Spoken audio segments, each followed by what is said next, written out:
Já parou para pensar em investir na força do agronegócio brasileiro, que é um dos maiores do mundo, mas sem precisar comprar um pedacinho de terra?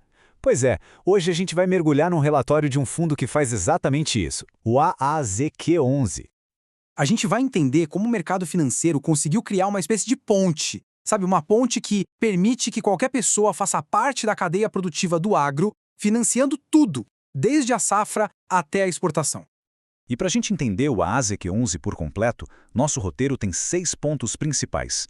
Vamos começar com o conceito por trás, depois decodificar o fundo, olhar os números, espiar o que tem na carteira, entender os riscos e, por fim, o que tudo isso significa para quem se interessa pelo assunto. Então, a ideia central é essa. Em vez de ser o dono da fazenda, o investimento se concentra em ser o motor financeiro por trás dela. É como apoiar toda a engrenagem da produção agrícola. Mas como é que esse financiamento funciona na prática? A resposta para isso está na própria estrutura do fundo. O primeiro termo que a gente precisa ter na ponta da língua é FIAGRO. Pense nele como um veículo de investimento, criado especialmente para levar recursos para as várias áreas do agronegócio. O grande objetivo do fundo é investir em uma cesta de papéis financeiros como os certificados de recebíveis do agronegócio, os famosos CRAs. Eles são basicamente promessas de pagamento futuro que vêm de empresas do setor. Os CRAs são a espinha dorsal da carteira do fundo. Na prática, quando o fundo compra um CRA, ele está adiantando dinheiro para um produtor ou para uma cooperativa. E claro, eles vão pagar esse valor de volta com juros no futuro. É como financiar a safra diretamente. Bom, mas toda essa estrutura se traduz em resultado? Vamos dar uma olhada nos números para ver como anda a saúde financeira do fundo. Olha só, no último mês reportado, o fundo pagou 12 centavos por cota de rendimento. Esse é o retorno mensal que cada participante do fundo recebeu por sua parte. E se a gente projetar esse rendimento para um ano inteiro, chegamos a um dividend yield de mais de 21%. É um número bastante expressivo, né? Especialmente se a gente comparar com outras opções de renda fixa por aí. E como era de se esperar, um retorno desses acaba chamando a atenção.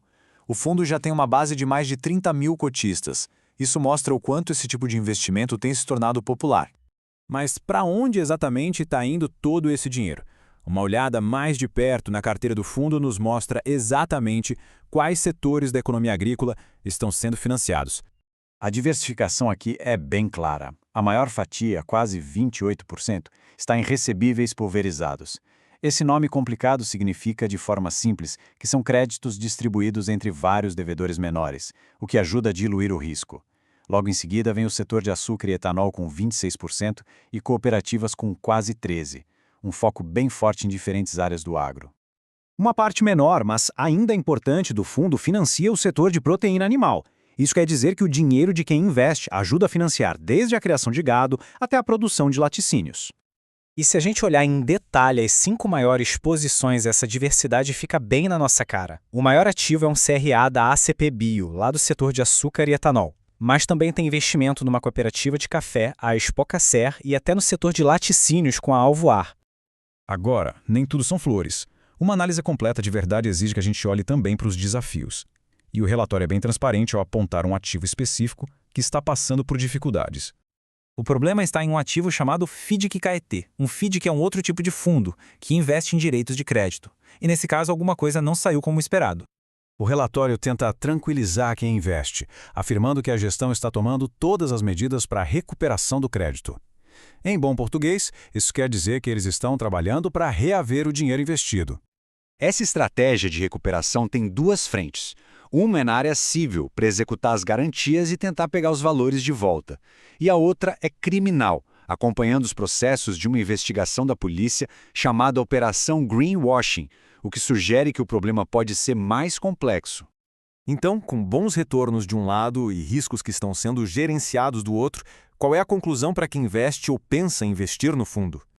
O interessante é que, mesmo com desafios como esse do FIDC-KET, a confiança de quem investe parece que continua firme. O número de cotistas não parou de crescer no último ano, o que indica que talvez o retorno atrativo esteja pesando mais na balança do que a percepção de risco. Isso tudo nos leva a uma reflexão um pouco maior. O AAZQ11 é um exemplo claro de como o mundo das finanças e o da agricultura estão cada vez mais entrelaçados. A pergunta que fica no ar é: o que essa conexão, cada vez mais forte, entre o dinheiro do mercado e a produção de alimentos significa para o futuro do que a gente coloca na nossa mesa.